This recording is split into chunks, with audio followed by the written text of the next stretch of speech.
وقتی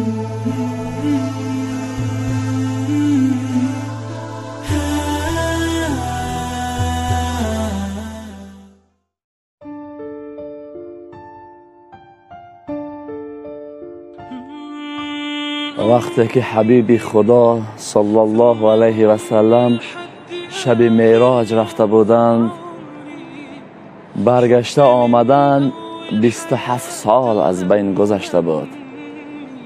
آمد و به مردم گفت من وقت شب معراج رفتم، در دستم آب طهارت بود، همونجا گذاشتم، رفتم و برگشتم آمدم 27 سال از بین گذشته بود. وقتی میگه همون آبی که گذاشته بودم همون خیلی گرم ایستاده بود و حولش برآمده ایستاده بود. میگه یک یهودی در همونجا بود، گفت ای محمد، تو یک دروغ بگی که مردم تو را باور بکنه، چرا دروغ میکنی مردم را؟ چگونه تو رفتی 27 سال از بین گذشته است، آمدی باز همون آب همون خیلی گرم حولش برآمده ایستاده است؟ حضرت محمد صلی الله علیه و سلم چه آداب خوبی داشتن. میگه خنده کرد و به سویش چیزش نگفت. میگه وقتی یهودی از نزد رسول اکرم صلی الله علیه و سلم بیرون شد، به خانه اش آمد، همسرش گفت ای مردک، در خانه چیزی نیست، بیرا یکم ماهی است، یکم چیزی گرفته بیار برای فرزندانمان. میگه بسیاری یهودی ماهیگیر خوبی بود. میگه همون شست خود را گرفت و به لب دریا رفت. لب دریا رفت، میگه به ماهیگیری میگه مشغول بود، بسیار هوا گرم بود. یهودی خواست یک آبازی کند. میگه این یهودی بسیار ماهیگیر خوبی بود، شست خود را گرفت، میگه به لب همون دریا رفت، ماهی گرفت و میگه همون خادهکش در همون جا روز کرد. داخلی میگه آب شد. یهودی میگه از آب بیرون شد که خدا زن گرداندش، خدا صورتش را دختر کرد، چنان زیباش کرد. پسری پادشاه میگه همون تا گذر میگه نگاهش کرد، دید عاشقش شد، فرما داد که این را بیارین یا ما با همسری میگیرم. میگه وقتی که این را گرفتند و آوردن، در نکاح پسری پادشاه در آوردن. میگه بعد از این 7 فرزند تولد کرد.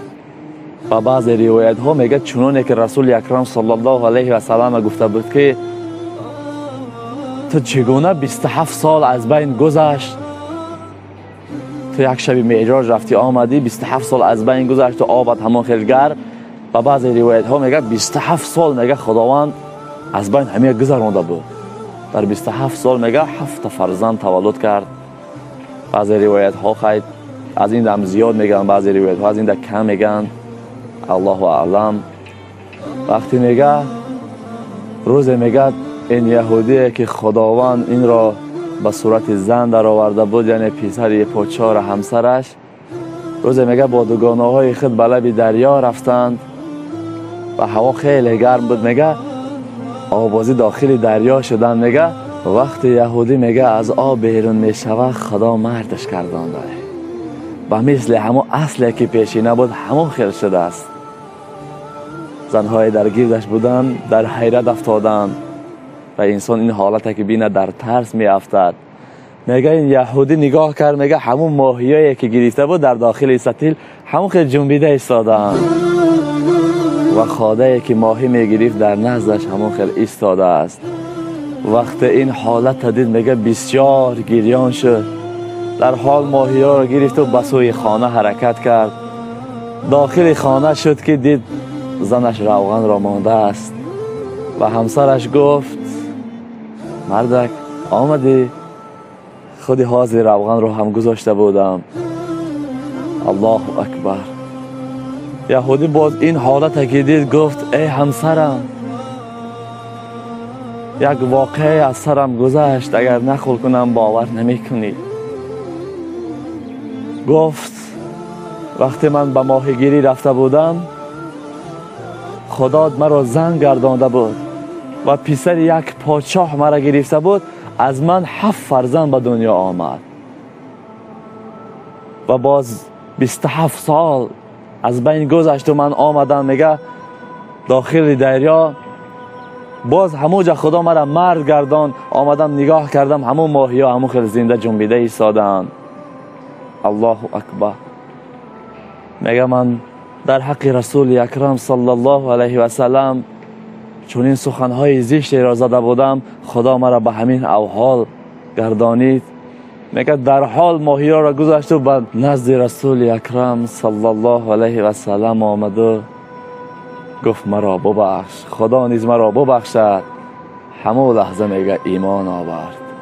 ببینین برادران عزیز، در حق پیامبر خدا صلی الله علیه و سلم چه گمانی کرد و خدا به کدام اوحال افسانیدش. امروزها بسیاری از جوانها هستند که در معجزه های پیامبران باور ندارند، در کرامات های اولیاها باور ندارند، هر یک کاری میکنند تا به چشم نبینند باور نمیکنند. و مثل ابو جهل، کجا یک محمدی باشه میگه اوجا یک ابو جهلی هست. ابو جهل که مثال معجزه های پیغمبر میدید باور نمیکرد. این گونه شخصیت ها امروز زیاد هستند. برای ما و شما بسنده است یک چیز، با بودن خدا باوری داشتن ما بسنده است که پیغمبرها بودند. قسم به ذات پاک بسیاری از جوانها باور ندارند که خدا وجود دارد. برای باوری ما و شما یک چیز بسنده است. چی؟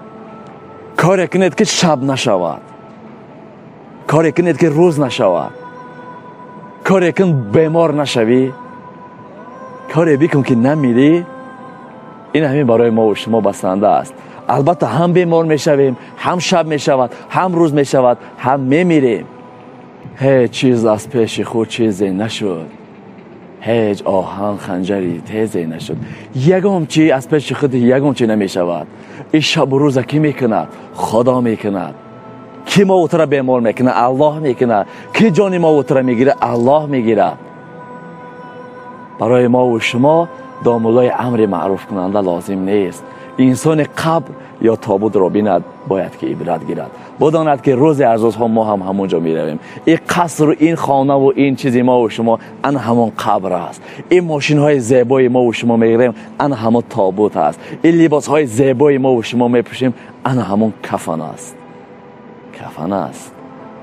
الحال که وقت هست فکر کن تا اینکه پشیمان نشوی. پشیمانی ندارد عاقبت سود. این سخنها تنها برای جان ما و شما هست. خداوند نگهبانتان باشد، در حقمان با دعا باشد.